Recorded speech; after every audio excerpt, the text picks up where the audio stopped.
presentation itself, one of the things that I did for you this morning was I'm going to give you a copy of my slide deck, and also you can register for the free bonuses that we're going to have at the end. If you stick around to the end of the presentation, got a number of great free bonuses for you that I'll tell you about later. So if you want to take out your cell phone, if you text message the word work life, all one word, to 205-878-6236, it will ask you for your email address and your first name, and then it will give you a copy of my slide deck. And additionally, it'll also register you for the bonuses, which you will get tomorrow. And there's some great bonuses I mentioned. So I'll give you a minute here to go ahead and take care of that. Text message the word work life to 205-878-6236 and answer a couple questions there, and that'll enable you to get a copy of the slide deck so you don't have to take notes. Today's presentation is very interactive, so I want to make sure that you are paying attention and participating here, so that'll help you. And then you also have a copy of the slide deck that you can refer back to in the future if you want to. So I'll give you a quick second to do that, and then we'll get started with the material here. Cool. All right, great. So I'm going to move forward here. And really, before we get into the material, I just wanted to ask a couple questions of everyone, just kind of get an idea of some of the things that you guys are thinking about with respect to work-life balance. And my first question is this: what is your biggest challenge with respect to having balance in your life? So go ahead and type whatever your thoughts are into the chat box there, and we can have a little quick discussion around this. So what are some of your biggest challenges with respect to having balance in your life?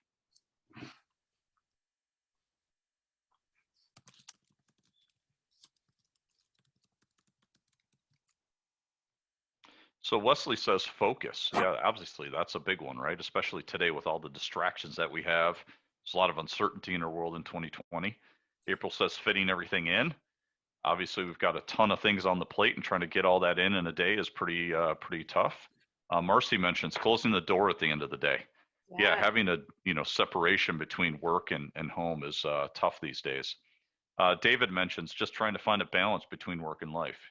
Yeah, and that's really what we're going to talk about today, is how to have balance between both work and life, and be able to live a life that you love. My next question for you is, has your work-life balance improved or gotten worse during COVID? Obviously, there's been a lot of changes. We've got a lot of people working at home virtually now. Kids are at home from school, trying to juggle, sometimes they're at school, sometimes they're at home. Sometimes our spouses are working at home. So I'm curious, has your work-life balance improved or gotten worse during COVID? Go ahead and type that in the chat box.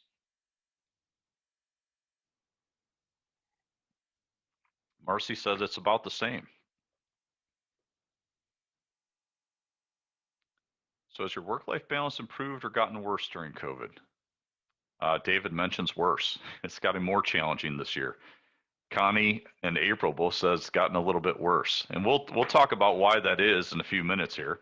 But that seems to be the overwhelming thought process here. And my final question before we get into the material today is, what would you like to get out of our session today? Obviously, you're here for a reason. I'm curious, what would you like to walk away with when we're finished with the workshop? What are some of the key things that you'd like to get out of our session today? Wesley mentioned in regards to the last question, he's been able to catch up on a lot of things that he's been putting off. So some people are finding that, working home virtually has given them more time to do some things and focus on some things that they haven't been able to in the past. So Wesley mentions he'd like some ideas for how to focus a little bit better. We'll certainly get into that today in the material. What else would you guys like to get out of the workshop this morning?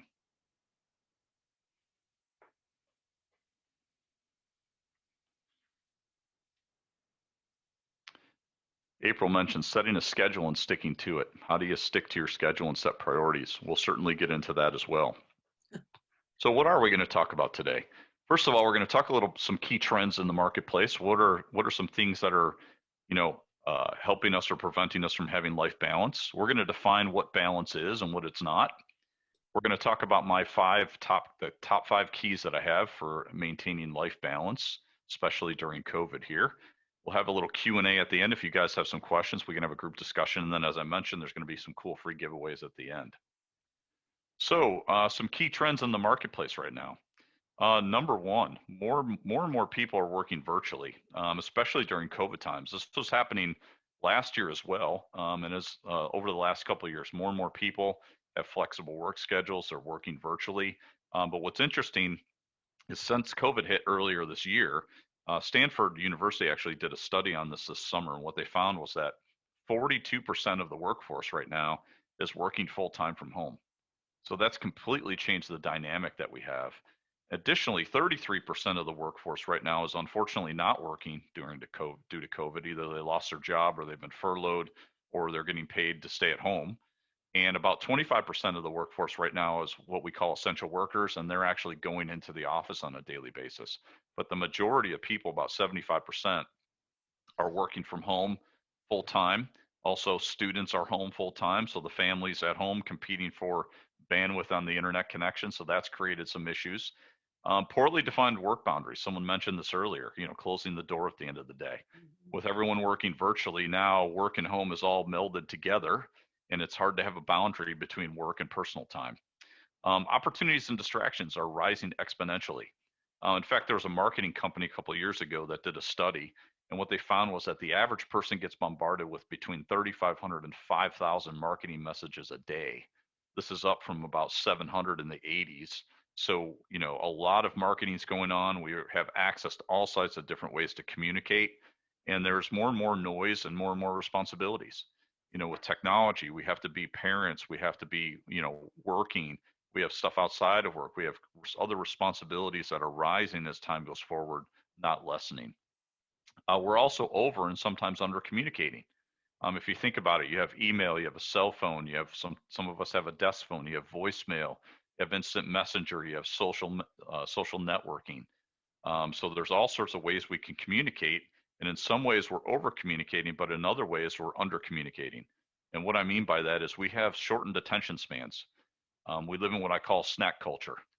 So what we do is we, read the headlines. We don't read the story. We don't have time to, go in depth on anything anymore. We're bouncing from one thing to the next, which makes life balance more and more challenging. Mhm. So what else is killing balance? There's a study done by called the Workfront Survey a couple of years ago, and they did a huge survey of what's killing balance. The number one thing they found was 69% of people said that their bad boss was killing their ability to have life balance. Just out of curiosity, how many of you would agree with that? Just type in yes to the chat box that your boss is creating issues with you having life balance. A little bit. Yeah, just a little bit, right? I've had bad managers. Yeah, bad managers. By the way, that's an area most managers don't get any training on how to be a manager for the first 10 years they're in position. So it's not all their fault. 39% of people said long hours at work were preventing life balance. How many of you can relate to that? Just type that in the box as well.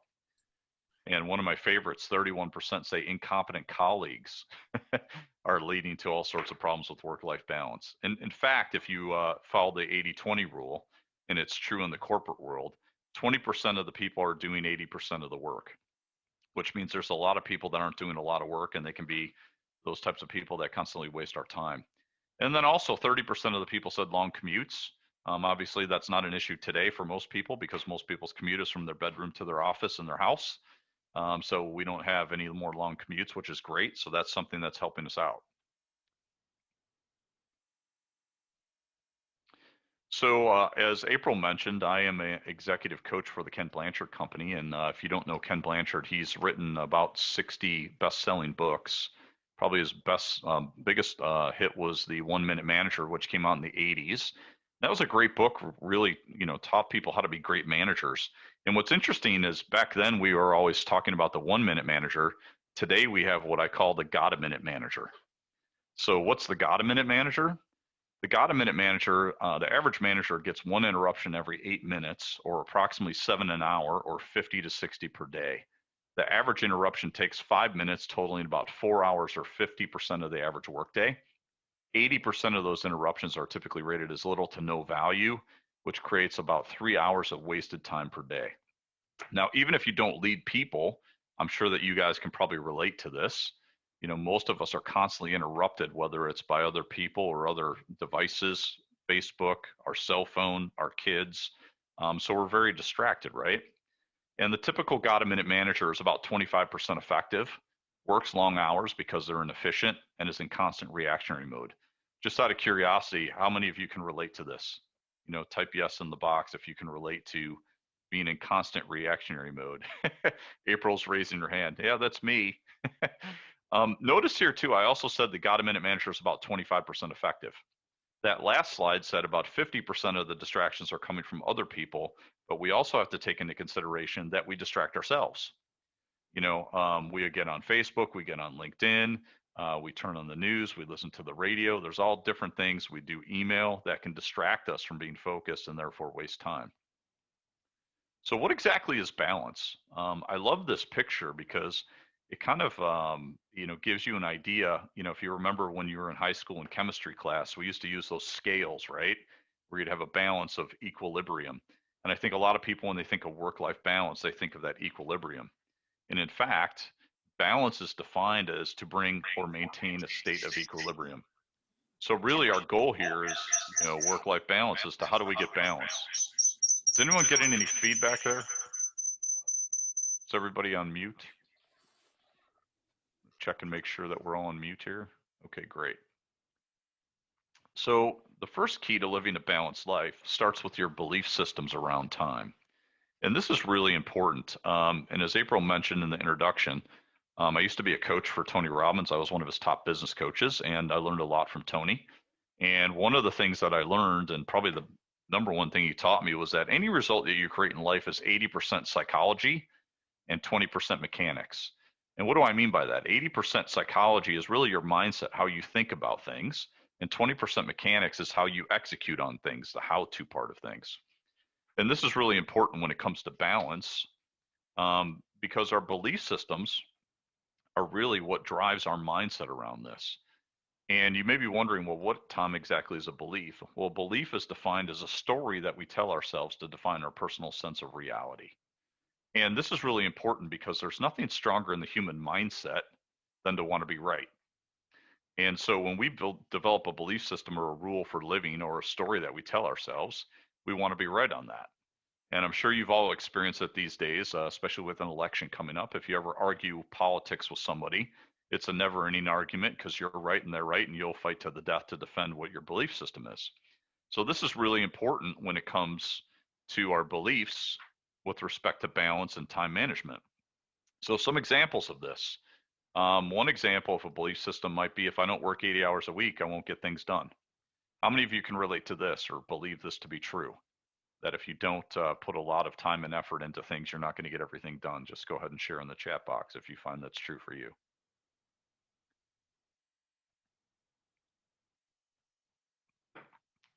Yeah, a number of you are saying yes. So yeah, absolutely. The second one here is there's just not enough time in the day. So I want you to imagine if you actually believe this, that there's not enough time in the day, what would your day be like? Go ahead and type in the chat box there. What would your day be like if you believe that there's not enough time in the day? Do you think you'd be getting things done on a consistent basis? Will that person have life balance?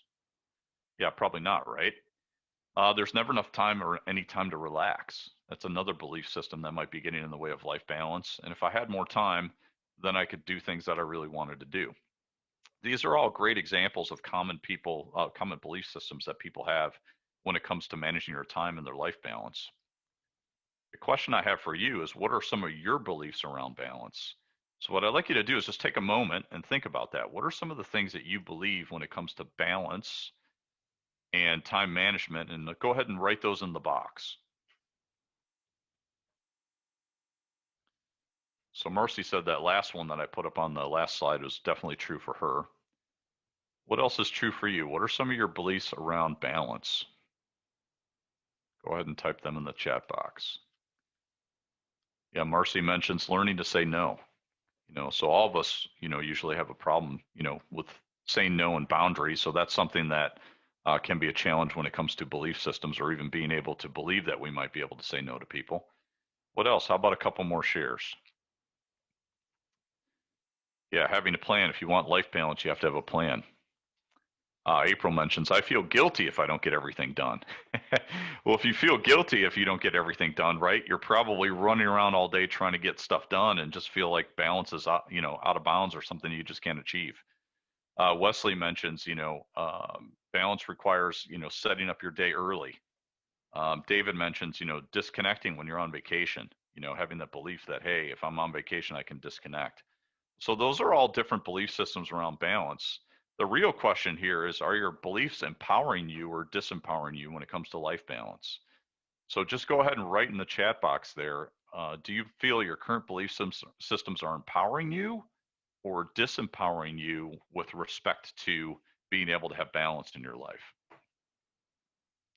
So think about this one carefully. Are your beliefs empowering you or are they disempowering you? My guess here is if you're like most people, your belief systems are disempowering you. Marcy says, laughing out loud depends on the day. April says they're very disempowering. I need to get a handle on my time management. Yeah, so if our belief systems are disempowering and 80% of our results are based on our belief systems, then what are we going to do about this? How are we going to address this issue?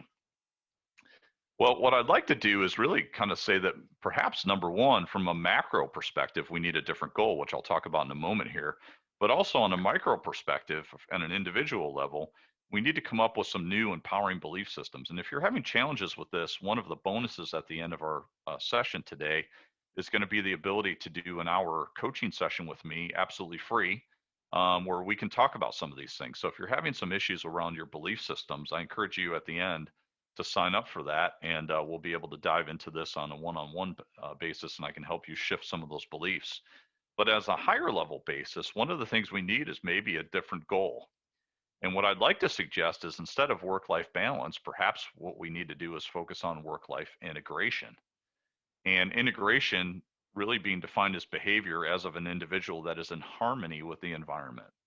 So when I say that, being in harmony with the environment, how is that different than having balance? So think about that for a second and type in the box. How is it different?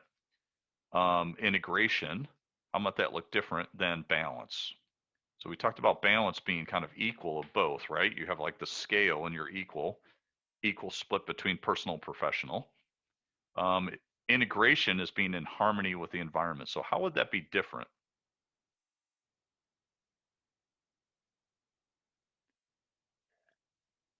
I'm sure some of you are already experiencing this, especially if you're working from home and your kids are from home.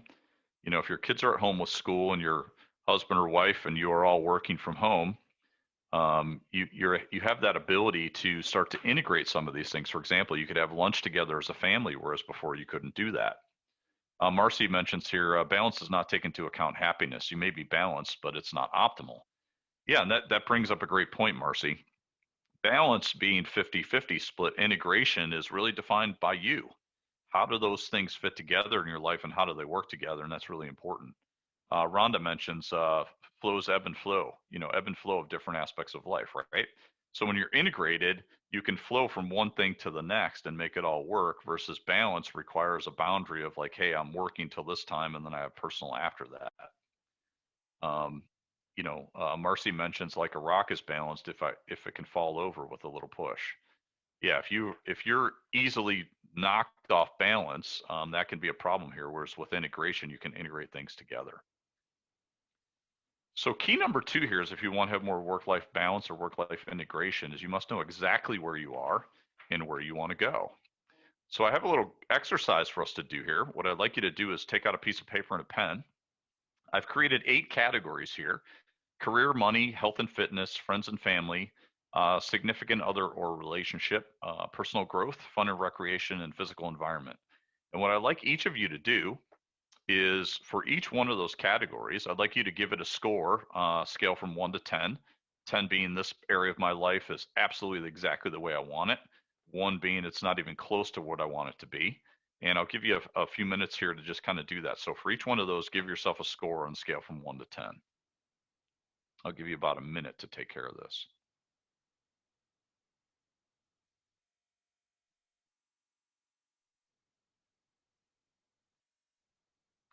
So give yourself a score for each of these areas on a scale from 1 to 10. 10 being this area of my life is awesome, 1 being I need a lot of work, and anywhere in between, depending on how you feel about that section or area of your life.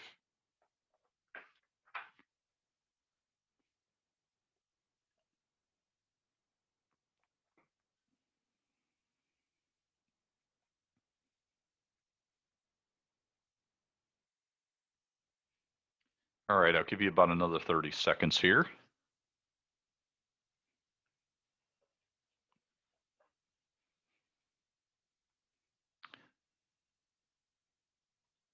So I'd love to have a couple shares here. What was your number 1 area, the highest rated area that you had out of the 8, and what was your rating? So if you want to come off mute, or you can type in the chat box, either way is fine.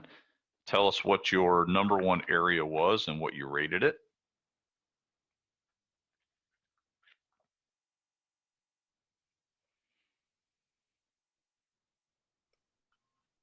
So what was the number 1 area and what was your score? Who would like to share? April says friends and families, 9 out of 10. That's a pretty high score. That's awesome. Marcy says money. That's an 8. So she's got her money taken care of. That's a good thing. David mentions his relationship as a 9 out of 10. Fantastic. Wesley, friends, 9 out of 10. Awesome. You guys have some really good high scores. How about low scores? What was your lowest score and what was the category? What's the one area that you feel like, wow, I really need to do some work here? So what was the lowest score that you had and what category was that? April mentions money. Marcy says health and fitness, 4 out of 10. Wesley says health, 3 out of 10. Yeah, that's an important area. David mentions friends and family, 6. He blames COVID. Yeah, that's definitely an impediment to friends and family these days. It's hard to get together, right? And that's something that's been a little bit rough this year, especially with the amount of time we've been quarantined and things have been locked down. So what I'd like you to do as the next part of this exercise is take the area that you rated the lowest, whatever that score was. So for Wesley, it was health at a 3 out of 10. And what I'd like you to do is write down what would need to happen in that area of your life to make it a 10. So take your lowest area in your life, the lowest score, and write down what it's going to take to move from whatever that score is to a 10. And I'll give you a minute to do that. And then I'll have a couple of you share what your goals are in that area.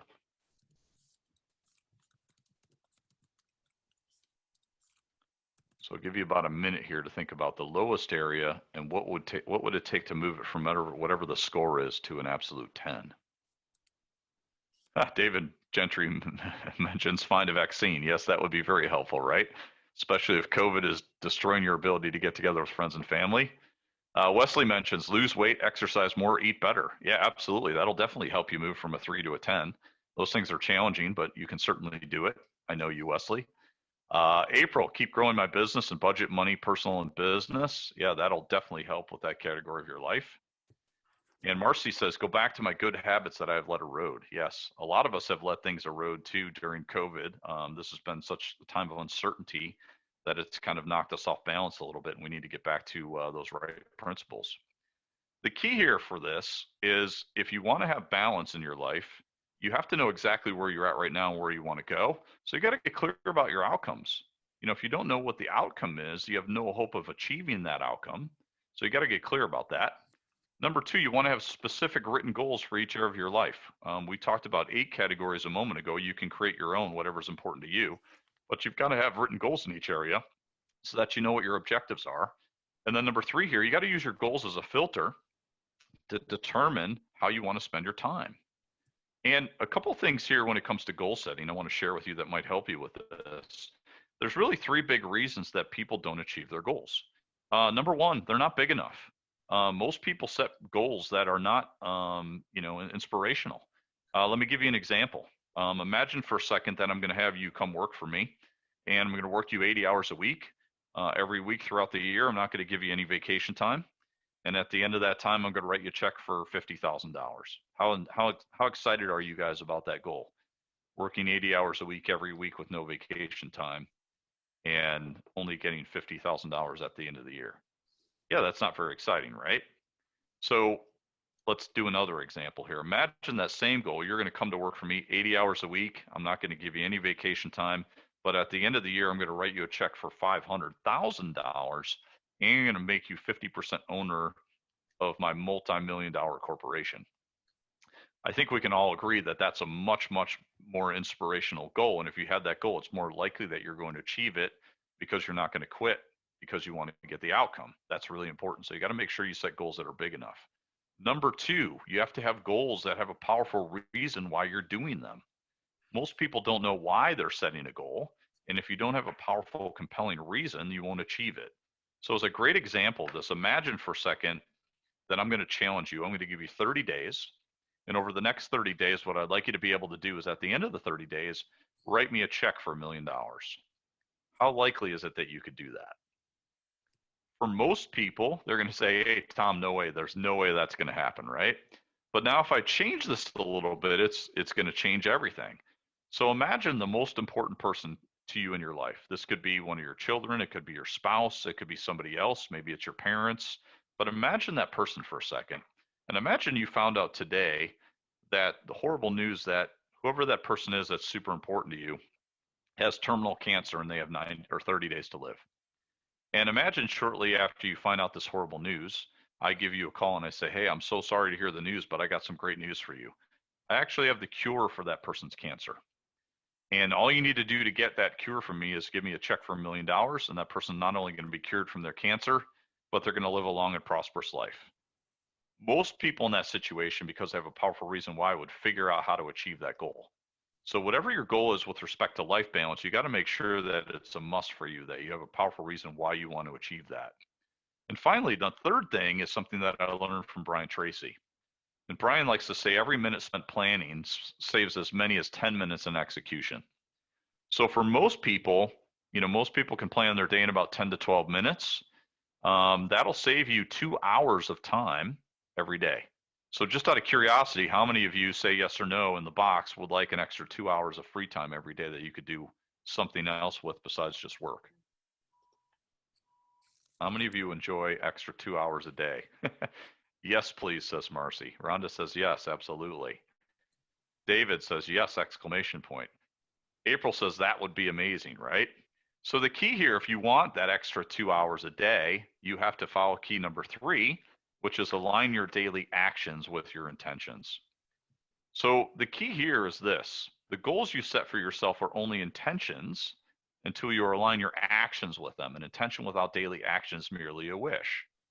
Most people don't even set goals. And those that do, a lot of the people set goals and they become wishes because they're not taking daily actions towards those goals. So it becomes a wish like, hey, I wish I could spend more time with my kids, or I wish I had more money, or I wish I was more successful in my work. The reason those are wishes and not becoming reality for you is because you're not aligning your actions with your intentions. So you might be asking, well, how do I do that? Well, I have a saying in my coaching practice. I always say, if it's not on my schedule, it doesn't get done. So I schedule everything.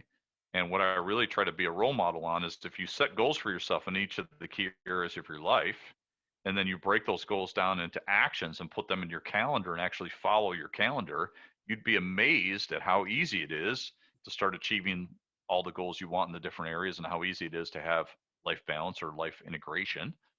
But the key here is you got to align your actions with your intentions. So you got to break these things down, understand what your actions are, and then put them in your calendar. The other thing that can help you with here, and that's a real game changer, is figuring out what your time is worth. So there's a couple ways to do this. The first way you can do it is just ask yourself, hey, what do I make per year? And divide it by the amount of hours you work. And then you can figure out what your dollars per hour is. The other way you can do this, and actually my preferred way when I work with my clients, is to have them identify what they'd like to be making per hour. So for example, if you want to be a millionaire and make $1 million in a year and work 40 hours a week, you need to be making about $500 an hour. So imagine for a second that you were worth or were making $500 an hour. Would you be willing to pay someone $500 an hour to read your email? Probably not, right? That's a lot of money. Would you give someone $500 an hour to surf Facebook for you? Probably not either. So my question is, if that's true, then why are you doing those things? So once you understand what your time is worth, you can look at where you're actually spending your time and ask yourself, hey, are these things that I should really be spending my time on, or should I be spending my time elsewhere? The other thing that's important here that can help you with your schedule is what I call FAB, which is an acronym. It stands for focus, administrative, and buffer. So what is that? Focus time is time that you schedule where you have to be 100% focused on the task at hand. So basically what you do is you shut off your phone, you turn off your computer, you shut the door, and you focus for a period of time, say an hour.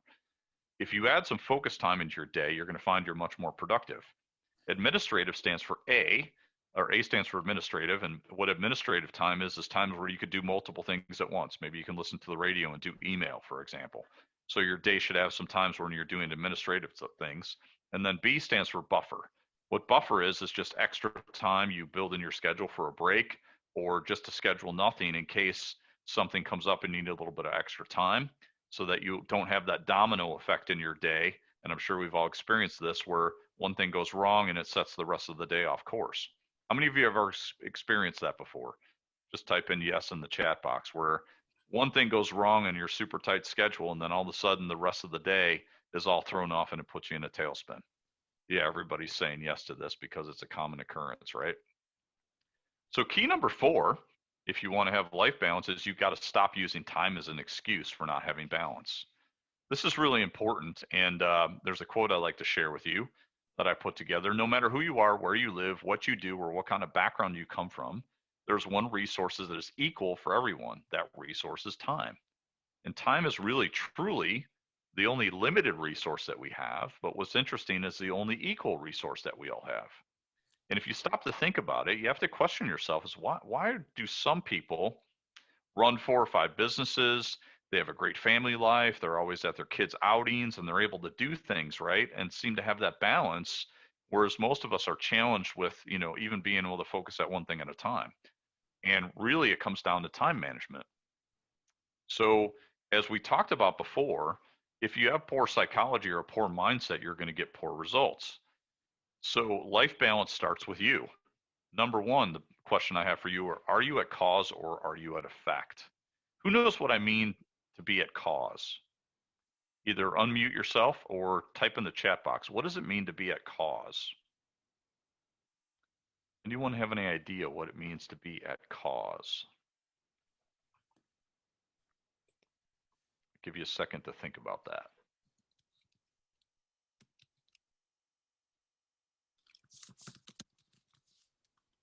So I see here's someone typing. Would you like to share?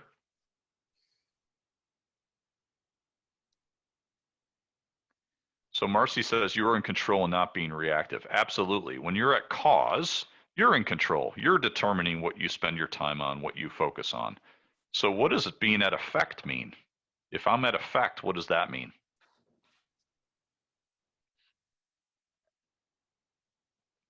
If being at cause means I'm in control and I'm deciding things, what does being at effect mean?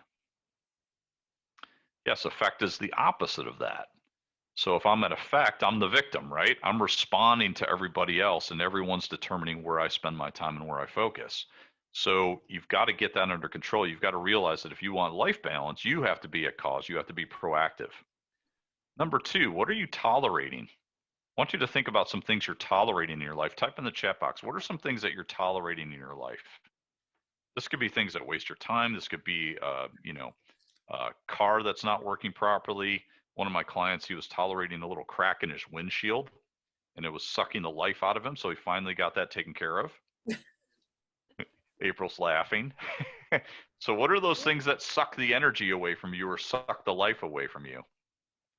Yeah, Marcy says letting email run my day, right? That sucks the energy out of you. It's like, hey, I worked a 16-hour day and I was super busy, but when I look at what I wanted to get done, I didn't get anything done, right? So it starts with you. If you want to have life balance, you got to stop tolerating things in your life. And trust me on this, if you stop doing that, what you'll find is not only do you start to get some life balance, but you get your energy back. This is a big one. Where do you lack boundaries? Boundaries are huge.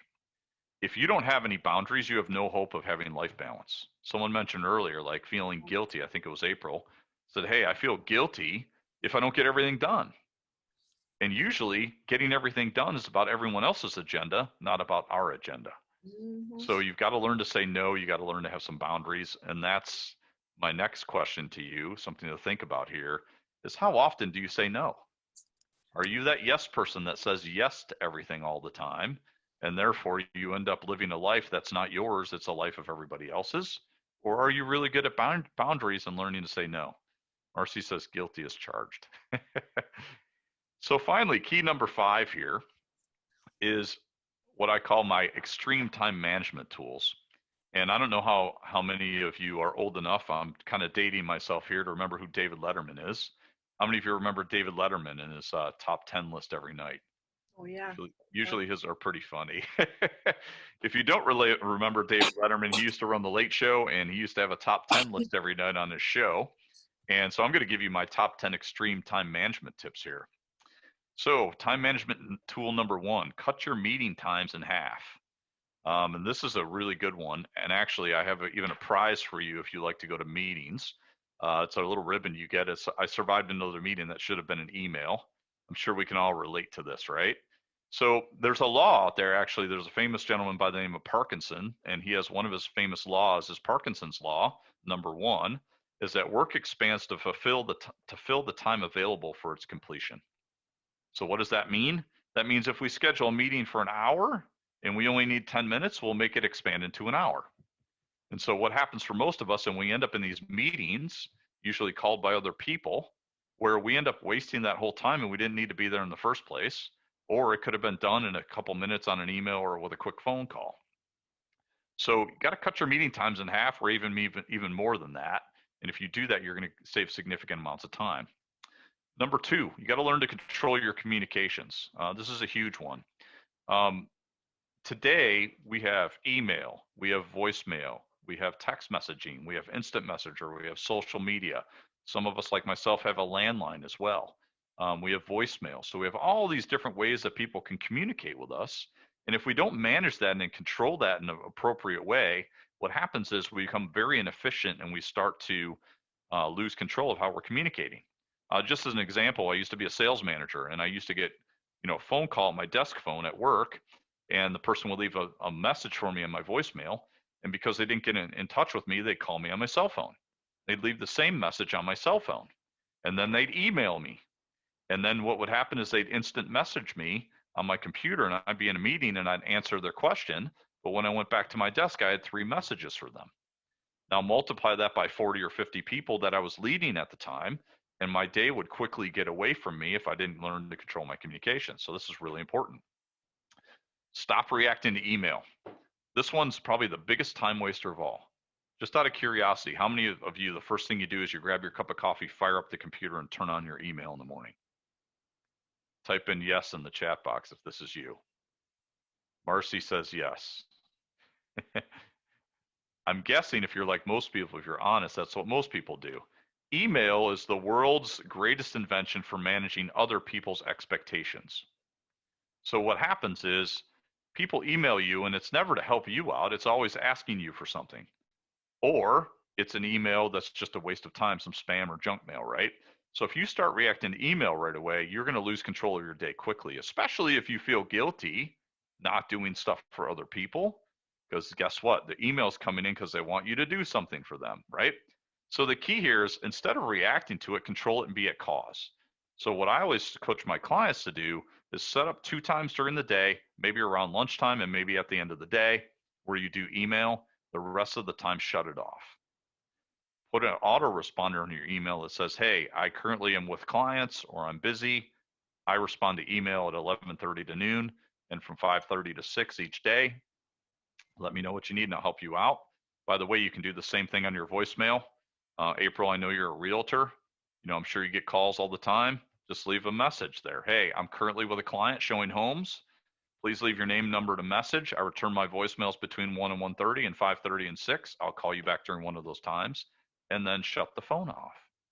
Guess what? Peace. Now you can focus on what you need to focus on. And by the way, a lot of those people will figure out their own answers, or when you call them at the allotted time that you give, they'll be waiting for your phone call. So become much more efficient at that. So stop reacting to email. oops, we're going backwards here. Hire an assistant. This one's huge. In today's day and age with our technology, anyone can get a virtual assistant and you can hire one from anywhere in the world. And by the way, you can get a overseas in China or Philippines or Thailand, you can get a great virtual assistant for literally a couple dollars an hour. They're great at doing admin work, all sorts of marketing stuff, any type of thing you can imagine, you can find an assistant for. Also, there's websites like TaskRabbit. You need someone to mow your lawn, there's someone that'll do it. You need something fixed around your house, there's someone that'll do it for you. So there's all sorts of ways that you can offload things that you don't want to do by hiring an assistant or bringing in someone to do that work. Manage your boss. We mentioned earlier, 69% of people said the number one reason they don't have work-life balance is because they're bossed, right? So you've got to learn to communicate with your boss and let your boss know the best way to work with you. Or I say in parentheses here, or fire your clients. Many of us, like myself, are business owners. What I find in my experience is 80% of our business comes from the top 20% of our clients. 80% of our headaches come from the bottom 20% of our clients. So if you get rid of those people that you don't enjoy working with, that are wasting your time, you'll open up huge amounts of time in your schedule. Number 5, be selfish and proactive. Again, we were talking about earlier about being at cause. Time is the one thing that's we all have the same amount of, but that's truly limited resource. You have to become selfish with your time if you want to have life balance. Number 4, implement what I call project time, or we mentioned this earlier in FAB, focus time. The best way to get things done quickly is to get rid of all the distractions. We talked about before, the got a minute manager gets interrupted like 7 or 8 times an hour. When you do that, on average, it takes about 20 minutes to get refocused when you get interrupted. The best way to get stuff done is to shut everything off, close your door, and have an hour or 2 hours a day where all you do is focus on what you need to do. Whether that's a work thing, like something you need to do for work, or whether that's even just spending time with your family and friends or whatever. Make that focus time and you'll find it helps you with your life balance. Manage your energy levels is key number 3. So most of us are either morning people, some of us are afternoon people, and some people are evening people or night people. If you start to manage your schedule and focus on those key things that you need to do when your energy levels are naturally high, you'll find that you blast through those things at a much faster pace, and it'll help you become more efficient in what you do, and it'll help you open up some time for other things. Systematize everything. How many of you have ever been to a Portillo's drive-through before? They have the greatest drive-through system on the planet, right? April's shaking her head, yes. There could be 100 people in that drive-through, and you're going to be through in there in 2 or 3 minutes because they have a system. So when you have a system in your work, when you have a system in your home, when you have a system from a personal perspective, you're going to massively increase your efficiency, and then you're going to open up large blocks of time to have more life balance. And finally, my number one extreme time management tool is what I call the hour power.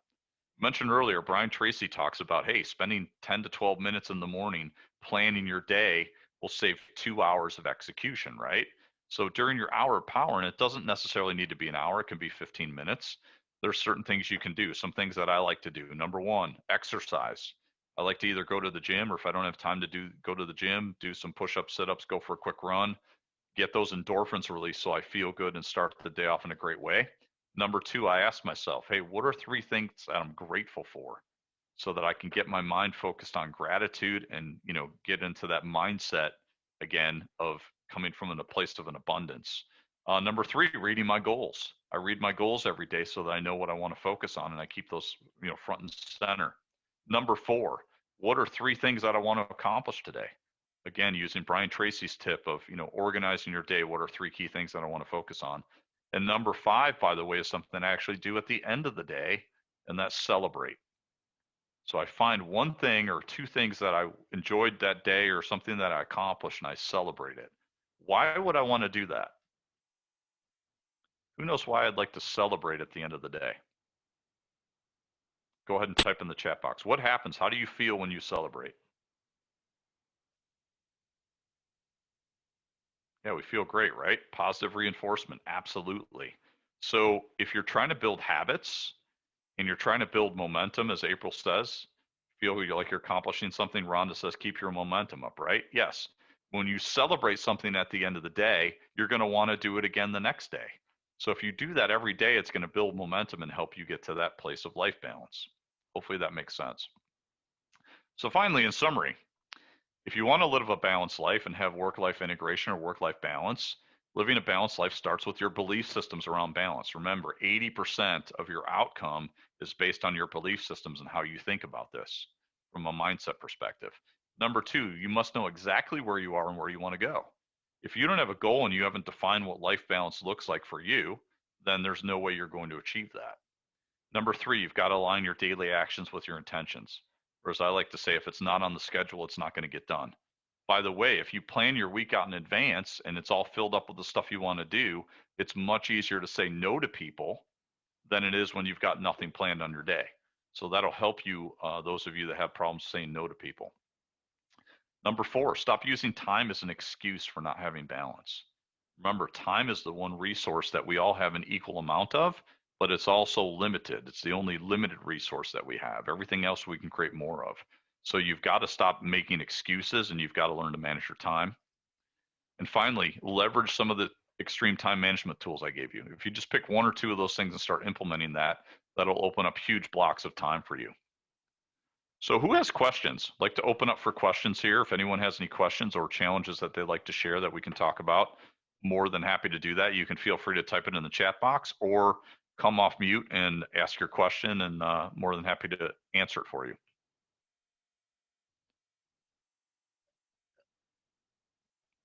Who has questions or any comments?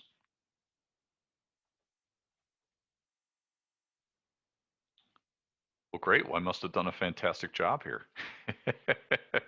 April's smiling. So I have a couple more goodies for you guys. As I mentioned in the beginning, I'm going to give you guys some free giveaways and free bonuses.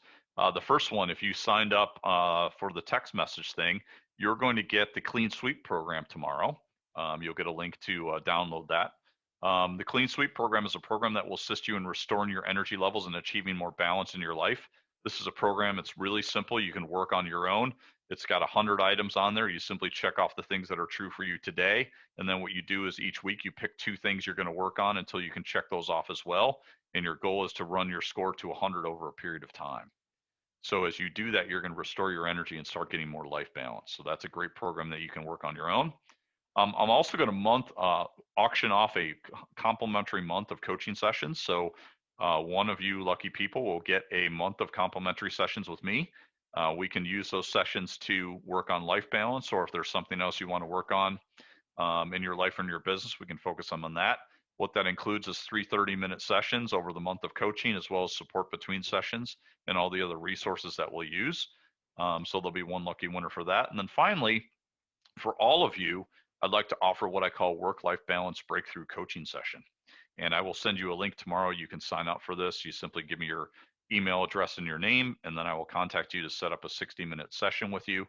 Basically what we do in that coaching session is we're going to get crystal clear about exactly what balance means to you. So I'm going to help you figure out what that means for your life. We're going to uncover any hidden challenges or things that are preventing you from having success in that area of your life. We're going to build an executable action plan, and you're going to leave our session renewed, re-energized, and inspired. So you may wonder why I do this. Number one, it's my passion. I really love helping people. But more importantly, some of you that are going to do that session are going to do it, and you're going to walk away with something great, and you're going to tell other people about that and use it in your life and improve yourself, which is fantastic. And some of you might even hire me to be your coach. And if you do, I'd love to work with you as well. So that's an opportunity that you can all sign up for. Again, the Clean Sweep program will come to you tomorrow via text message. There'll be a text message as well with respect to how to sign up for your work-life balance breakthrough coaching session. Marcy mentions in the chat box, highly recommend this. It's fantastic. Thank you, Marcy. Obviously, we've done this together before, and it was helpful for her, so I encourage you all guys to sign up for that. Any other questions? Anything else I can help you with today? Well, by some miracle, we ended right at 12:30. So thank you so much for your time. I'll turn it back over to April, and April, you can wrap things up here. Okay. Thank you, Tom. You're welcome.